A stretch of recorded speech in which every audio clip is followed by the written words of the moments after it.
Good morning, good morning, good morning. It's your girl.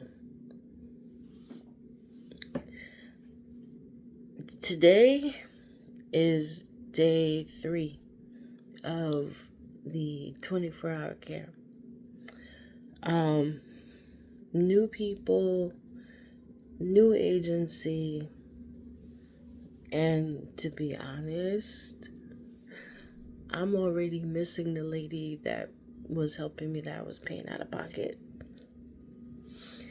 Um, I have spent the last couple of days showing people where the bathroom is, showing them where the supplies are.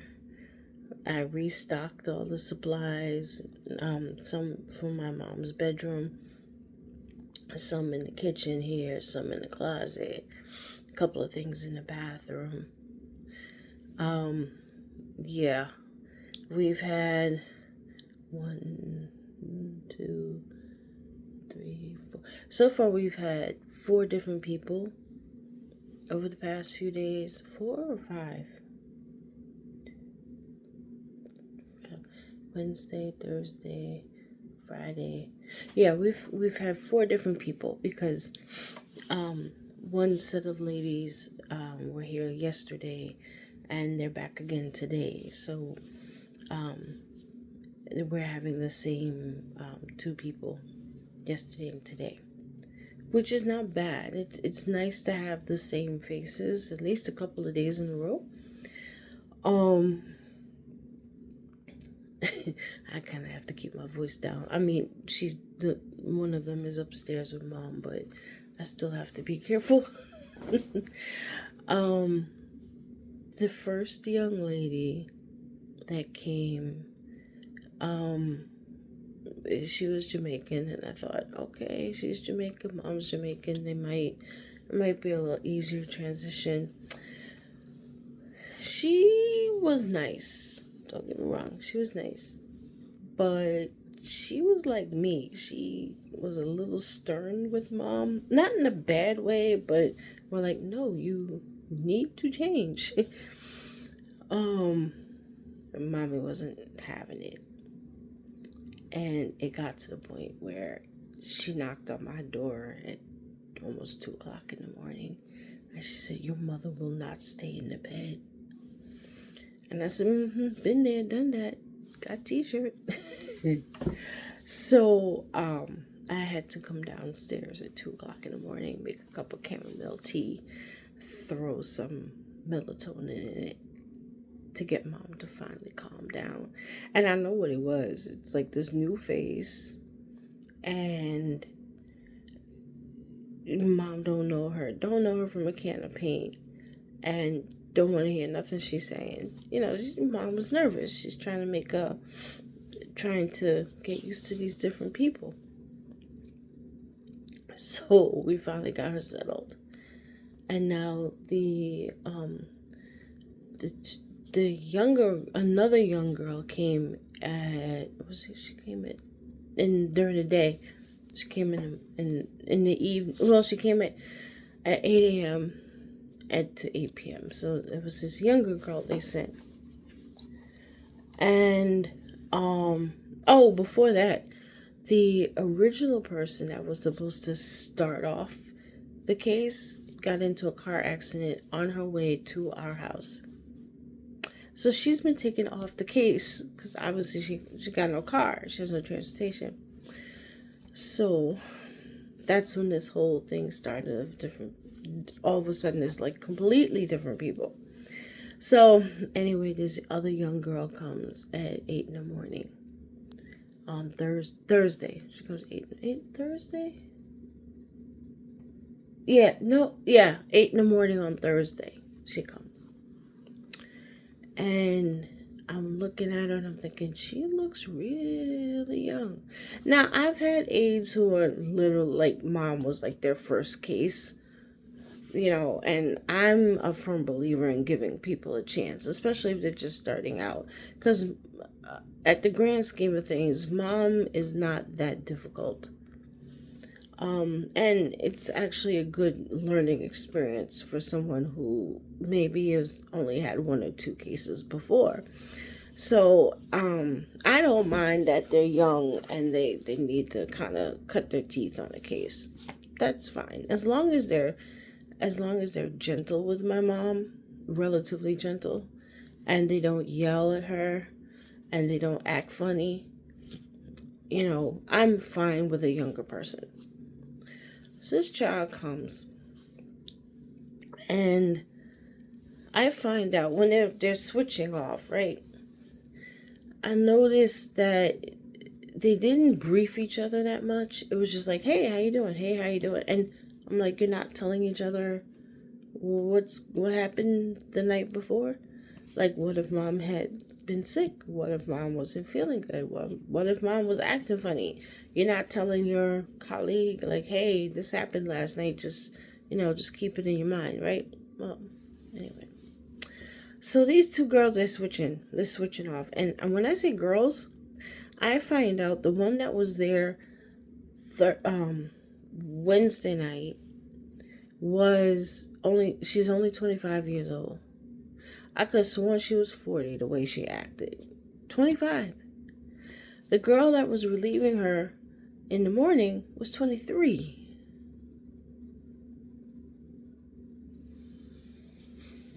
So I'm sitting there thinking, okay, this mom must be her first or second case. So let's see what happens. So the first girl was telling her, listen, mom wet the floor, put the, they call me Miss Rosalind. Miss Rosalind has carpet thing to put on the carpet. Put it down on the carpet and vacuum the carpet. That was she told her to do that. So after the girl gets settled, I said to her, yeah, let me know when mommy's up. Maybe after she eats breakfast, you can put the carpet thing on the floor and then just go ahead and vacuum. Oh, okay. Then when I take her upstairs to all hail Captain Picard. Hold on.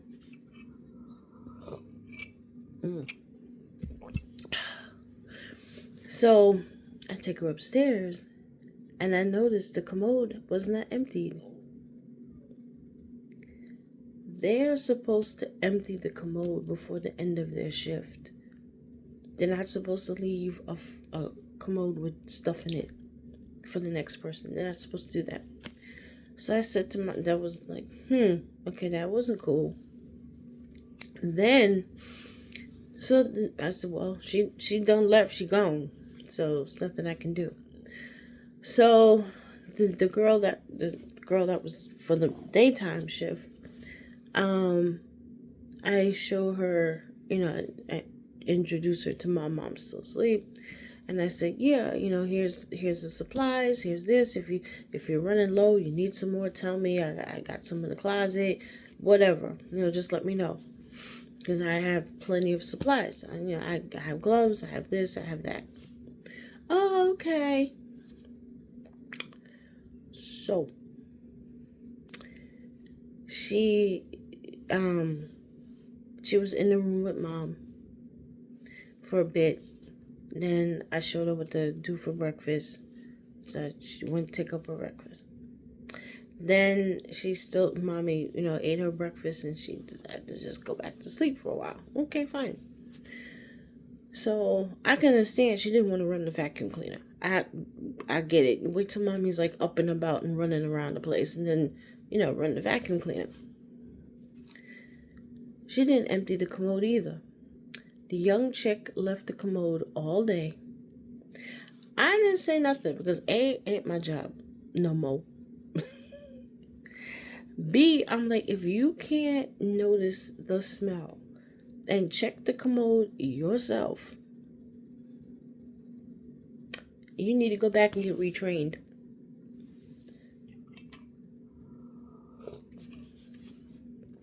So, I said, So the whole day goes by. Mommy finally comes downstairs. She's in the kitchen. She's doing her usual back and forth thing. She don't want to settle down. She don't want to take a nap because this is a new face. She ain't never seen this person before. She's not 100% comfortable. I get it. So I'm waiting for the girl to say, "Hey, could you sit with your mom for a few minutes? I just want to run that vacuum and check the room." Now, if she had said that to me, I would have been cool with it. Because I don't mind. I'll watch her. I've been watching her all these years. So what's 10, 15 minutes? You want to take a break and have your lunch? Yeah, of course, you're entitled to take a break and have your lunch. I'll sit with her. No big deal. And sometimes I notice some of these aides, they have, like when the person's eating their lunch, they have their lunch at the same time. And that's fine too. Or if they want, hey, I got to eat. Can you watch your mom for a little bit? Yeah, no problem. I'm fine with that. I'm fine doing that. No problem. She didn't say a word. She didn't ask me to watch mom. She ate while mom was sitting at the kitchen table eating hers, which is fine. And then, before that, she comes in, she puts her food in. I said, let me make some space so you can put, your food in the fridge. Let me make some space for you. So I'm making space in the refrigerator, and she says to me, "You don't have a microwave?" No. We've never had a microwave. Mommy never liked them, so we never bought them. It looks like I'm going to have to buy a microwave because everyone keeps asking me, "You have a microwave?" No. We never bother with it. I say, "Here's the pot, here's the stove, here's some olive oil, warm up your food on the stove." So she kind of said, "Oh, okay."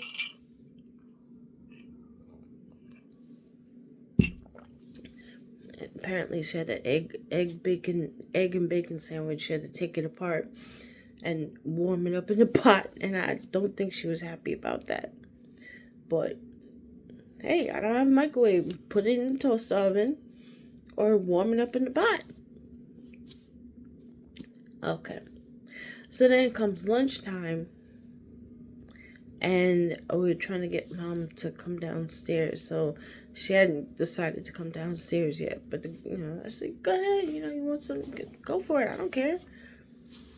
So I was eating, and apparently she had put a bottle of orange juice or something in the refrigerator.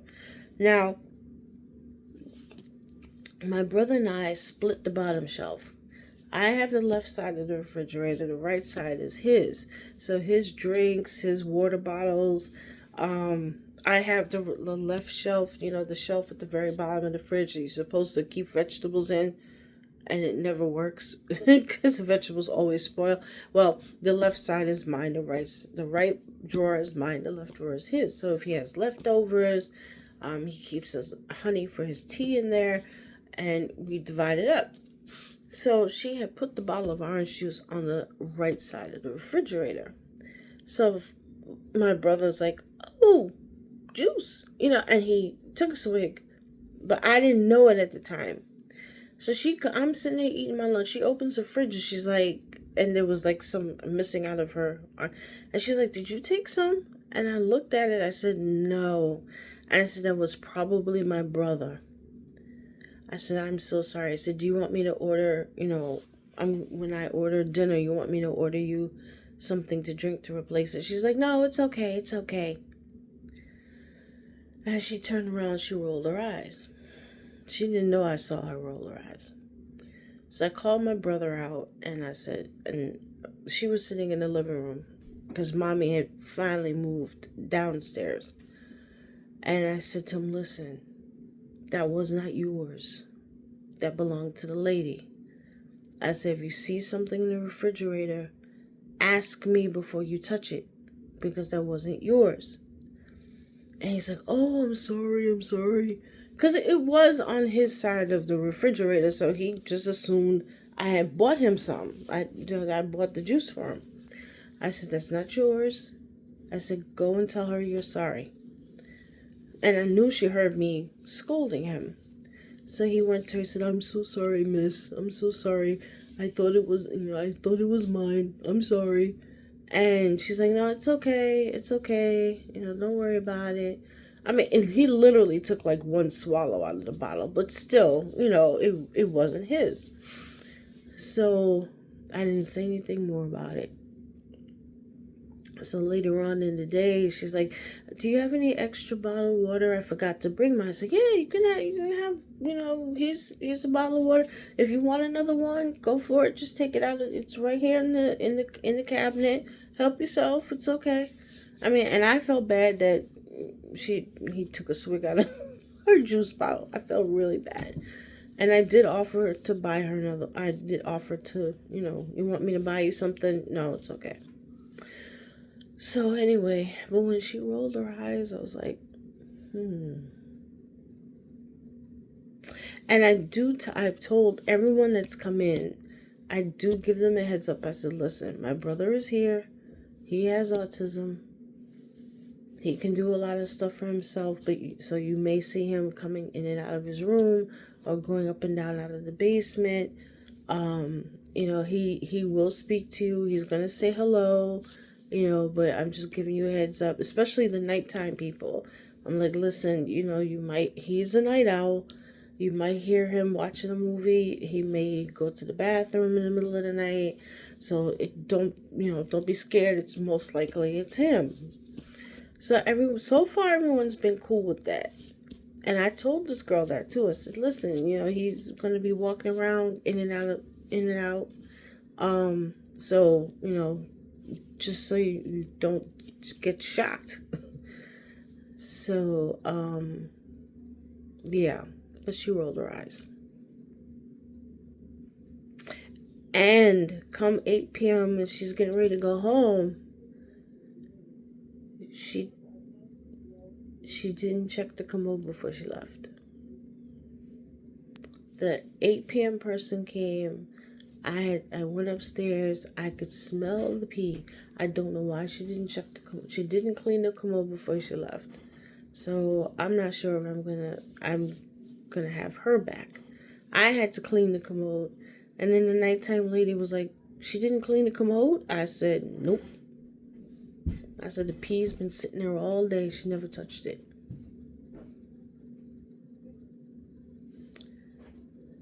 Oh, I'll be right back. Okay, so anyway, that was the aide. She forgot to clock in. So then the agency had to speak to me to confirm that she was actually at my house. Yeah. Anyhow, so the young chick who I found out was 23, she didn't clean the commode the whole day because I guess she figured mommy's downstairs, I have to stay downstairs. But she could, like I said, she could have said, "Hey, can you watch your mom for a few minutes? I just want to, vacuum the carpet and check the room." I'm more than happy to do it, but she didn't do it. So the nighttime aide says she didn't clean the commode. I said, "Nope. I had to clean it. Pee been sitting in the commode all day, and the girl not once checked it."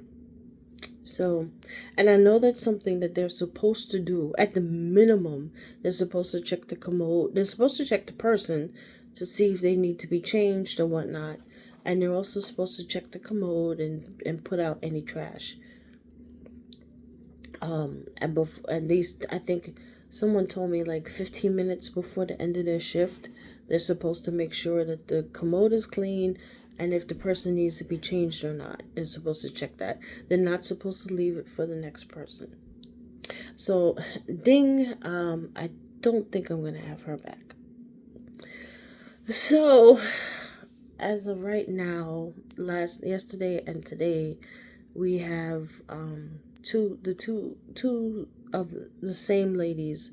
They're here today, this morning and tonight. So these ladies are a little older. Their one, I believe, is Nigerian, I think. She looks like my mother's old doctor, so I think she's Nigerian. And the other lady, I believe, is Haitian. So, but like I said, they're older. And they've had more experience. So it seemed to go a little more smoothly.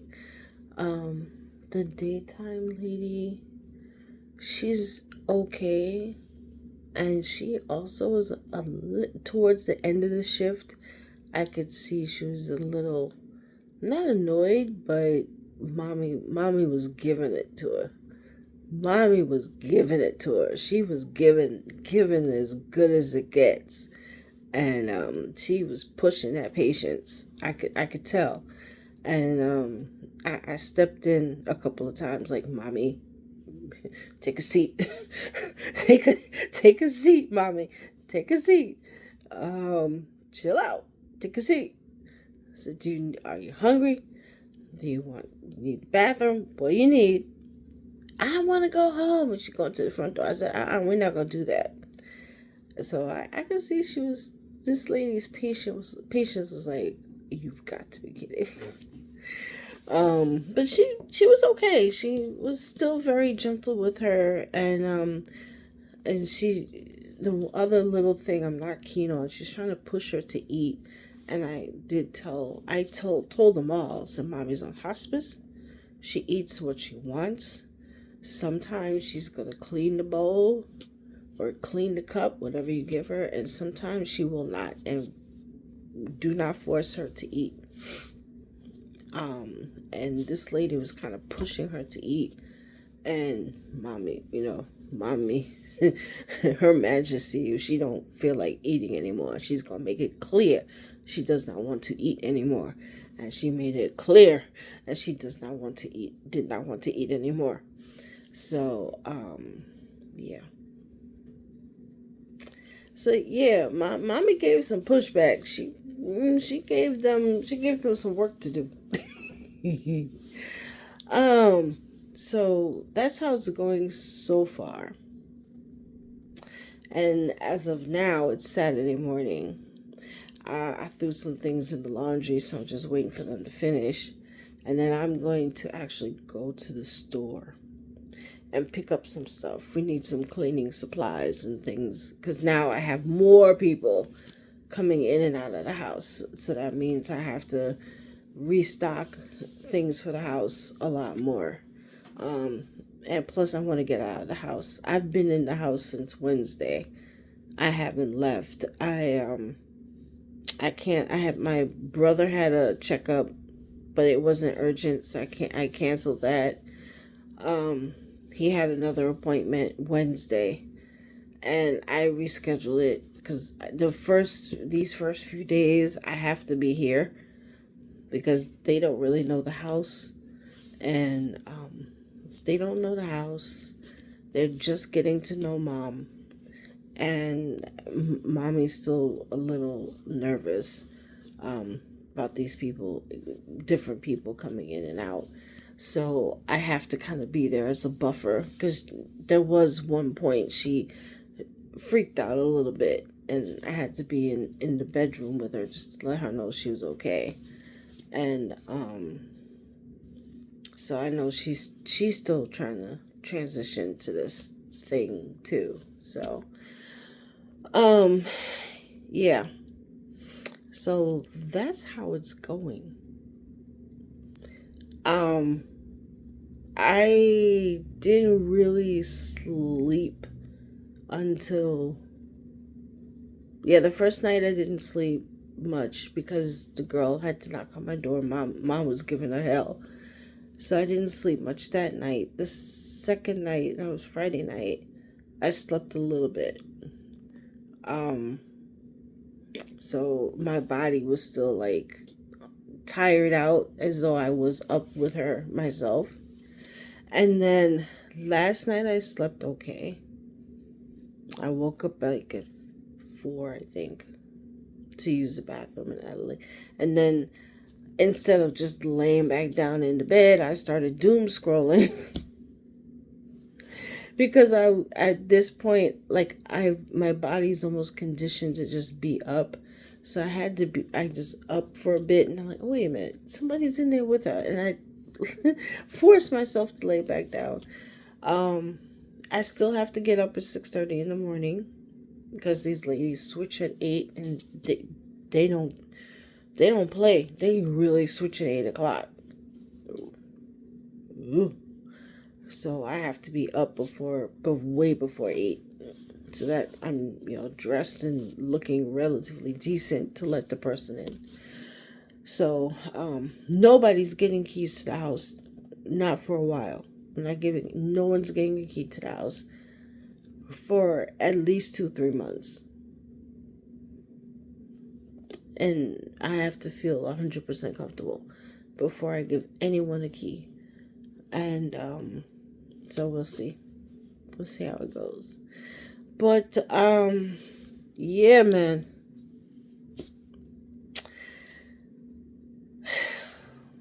Adjustments. And then on the health front, well, yeah, I might as well combine it. I was gonna do a separate video on that, but I'll put the two together. Well, should I? No, I'm gonna do a separate video. I'll do a short. So anyway, that's the adventure for the moment. I will keep you guys posted. And yeah, I Beat in Chat will return. I went beads. Yes, I did retail therapy. I bought beads. I was trying to hold out because I'm going to the New York Bead Show. Just as a quick aside, I am going to the New York Bead Show. I think it's the 16th, 17th, and 18th at the Hotel Martinique in Midtown. So I am definitely going to be there. And of course, I went bead shopping online. So anyway,